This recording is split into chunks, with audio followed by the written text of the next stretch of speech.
Being open in our development means giving journalists unprecedented access to our development and the team. It was this approach that led to a very special opportunity.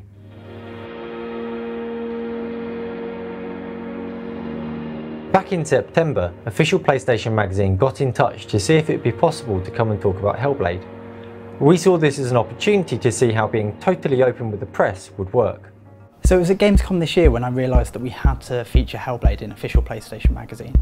This was a chance to see a title right at the beginning and to tell a story for our readers about how a game comes together from a blank page. I introduced Matt to the team and let him talk to anyone and see anything that we've been developing. Nothing was out of bounds. So before I travelled over to Ninja Theory, I was expecting to write maybe a 2-page news story on the game, but as the hours ticked by and I saw more of the game, spoke with more of the team, it became quite evident that we needed to go bigger.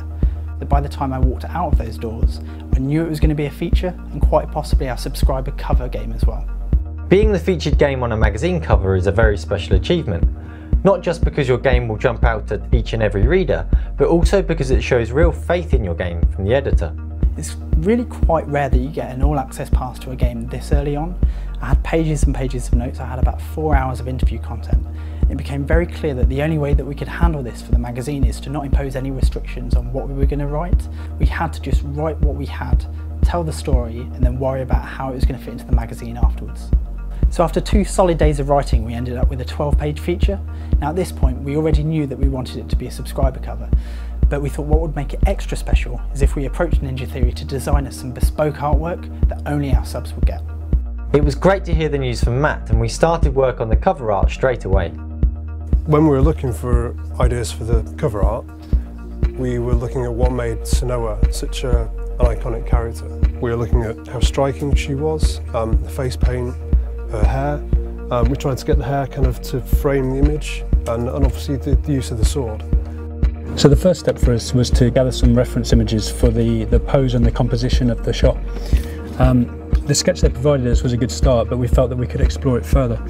It was really a case of now which kind of personality of Senua and which tone do we want to sell within the cover. Something that feels kind of evocative but deadly in the composition, but also the fact that the back is to the viewer, so it's a bit more mysterious.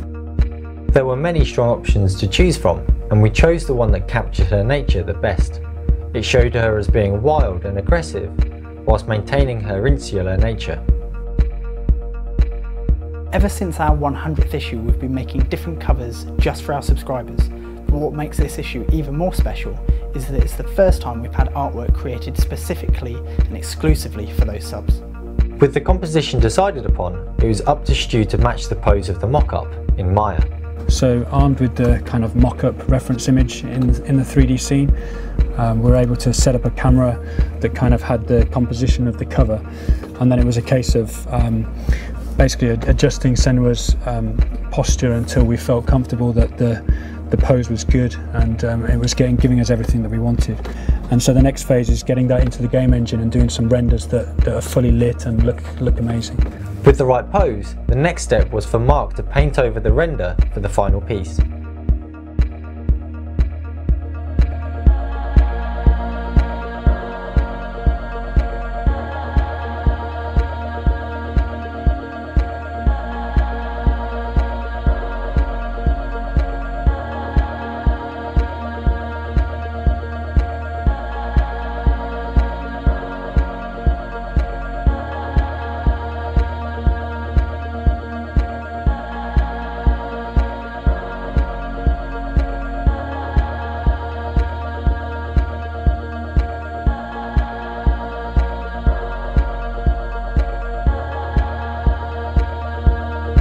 So up until this point, the conversation had only been about the subscriber cover.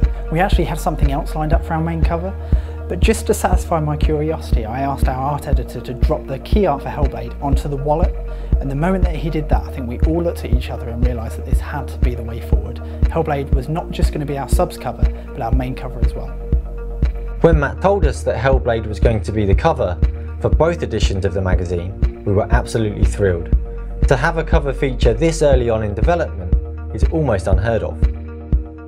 It's great to see our work displayed so prominently, and also suggests that our open approach to development is being noticed by the fans, but also by the press.